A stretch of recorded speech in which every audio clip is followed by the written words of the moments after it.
Hey everyone, मैं हूं आपकी एजुकेटर शिवानी चक्रवर्ती और मेरे चैनल विज्ञान श्रोतालय में आपका वेलकम है। आज मैं फिर से आपके सामने एक नए लेक्चर वीडियो को लेके आ चुकी हूं और ये लेक्चर वीडियो हमारे सेल साइकिल के जीवन फेज से है।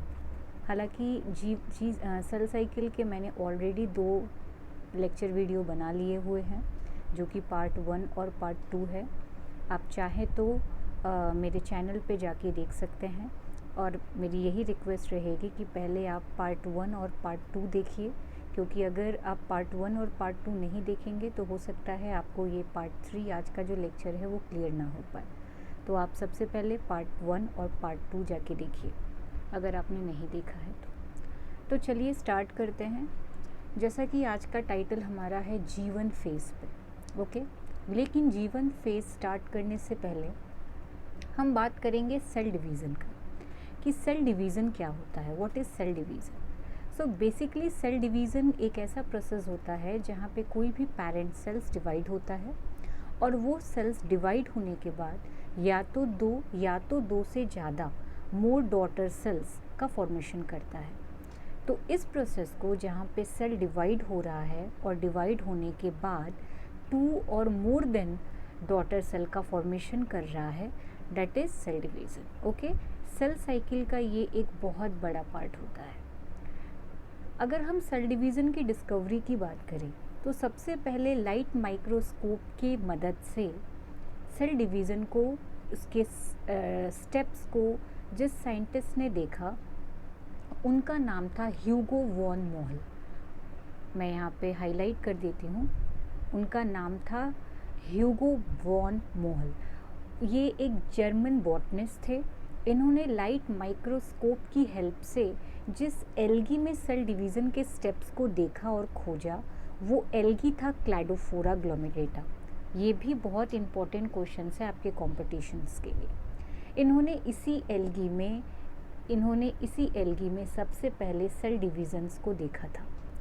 तो ये हो गई आपकी डिस्कवरी से रिलेटेड चीज़ है। अब हम बात करेंगे स्टेप्स। जब भी किसी सेल्स में डिवीज़न होता है तो उस सेल डिवीज़न में हमें 3 स्टेप्स इन्वॉल्व होते हुए नज़र आते हैं। उनमें से पहला स्टेप होता है ग्रोथ, दूसरा स्टेप होता है उस पर्टिकुलर सेल्स के जितने जेनेटिक मटेरियल्स होते हैं, डैट मीन्स कि उसका जो डीएनए होता है वो कॉपी होता है सेल डिवीज़न्स के थ्रू। तीसरा, डिवीज़न्स होने के बाद सेल डॉटर सेल में फॉर्म कर जाता है, मतलब हमारा सेल डिवाइड होने के बाद डॉटर सेल को फॉर्म करता है। तो इस तरीके से 3 स्टेप्स जो होते हैं वो इन्वॉल्व होते हैं एक सेल डिवीज़न में, जो कि है ग्रोथ, दूसरा है जेनेटिक मटेरियल की कॉपी होना और तीसरा है डॉटर सेल्स का फॉर्म होना, ठीक। नेक्स्ट, इस डायग्राम को मैंने पहले भी आपको दिखाया हुआ था हमारे प्रीवियस लेक्चर वीडियो में, जो कि पार्ट 2 था। उसमें हमने G0 फेज़ पे बात की हुई थी।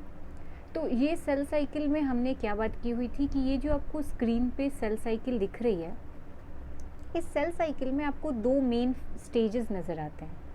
एक आपको नज़र आता है इंटरफेस और एक नज़र आता है माइटोसिस, ठीक है। ये जो डायग्राम आप अपने सामने देख रहे हो, इस डायग्राम में आपको क्या दिख रहा है? इस डायग्राम में आपको दोनों चीज़ दिख रहा है, एक इंटरफेस और एक एम को हम माइटोसिस कह रहे हैं, ठीक। इंटरफेस में हमारे पास कौन कौन आ जाते हैं? इंटरफेस में हमारे पास आ जाते हैं G1, G2, S और G0। ये चारों के चारों जो स्टेजेस हैं ये किस में आ जाएंगे? आपके इंटरफेस। बाकी ये जो रेड कलर का है ये आपका हो जाता है माइटोसिस फेज। डैट मीन्स कि एक सेल साइकिल में 2 स्टेजेस होते हैं, एक होता है आपका इंटरफेस और एक होता है आपका एम फेज। एम को हम यहाँ पे क्या रिप्रेजेंट कर रहे हैं? एम को हम यहाँ पे माइटोसिस कह रहे हैं, ठीक है। हमारा जो इंटरफेज होता है इसमें आपका होता है G0 phase, G1 phase, S phase और G2 फेज़, जिसमें से G0 फेज़ के बारे में हम पढ़ चुके हैं। आप में से जिन्होंने G0 फेज़ का लेक्चर वीडियो नहीं देखा है वो सबसे पहले मैं यही कहूँगी कि आप सबसे पहले G0 फेज़ का लेक्चर वीडियो देख लीजिए, नहीं तो आपको सारी चीज़ें थोड़ी सी समझने में प्रॉब्लम हो सकती है। तो ये हम बात क्या कर रहे थे कि इंटरफेज में ये सारे फेजेस आ जाते हैं, G1, G2, S और G0। आज का हमारा जो क्लास होने वाला है वो किस पे होने वाला है, G1 फेज पे। ओके स्टूडेंट्स, मैं आपको फिर से एक बार बता दूं, मैंने ये जो लेक्चर वीडियो मैं आपके सामने लेके आ रही हूँ, इसको मैंने बहुत शॉर्टली बनाया हुआ है, जिससे आपका जो बेसिक कॉन्सेप्ट है वो बहुत अच्छे तरीके से क्लियर हो सके। इसीलिए मैंने सेल डिवीज़न और सेल साइकिल के टॉपिक को बहुत सारे पार्ट्स में बांटा है, और आगे भी मैं बहुत सारे पार्ट्स आपके सामने लेके आऊँगी। आई होप आपको ये सारी चीज़ें समझ में आ रही होंगी। और अगर आपको कहीं भी कुछ भी पूछना है तो आप कमेंट बॉक्स में कमेंट छोड़ सकते हैं, मैं आपको वहाँ से रिप्लाई करूँगी। और अगर आपको मेरा लेक्चर वीडियो अच्छा लग रहा है तो आप इसको लाइक, शेयर और सब्सक्राइब कर सकते हैं। चलिए आगे हम बढ़ते हैं। Next, phases of interface. जैसा कि अभी हमने देखा कि कितने फेजेस होते हैं हमारे पास होते हैं, एक हमारा होता है कौन सा फेज, इंटरफेस, और एक हमारा होता है माइटोसिस फेज, मतलब स्टेजेस जो कि हमारे सेल साइकिल में थे। अब इंटरफेज में पर्टिकुलर अगर हम इंटरफेज की बात करें तो इंटरफेज में हमारे पास क्या क्या मौजूद थे, इंटरफेज में हमारे पास ये तीनों चीज़ मौजूद थे, और G0 फेज पे हम बात कर चुके हैं, इसलिए हम G0 फेज को यहाँ नहीं लिख रहे।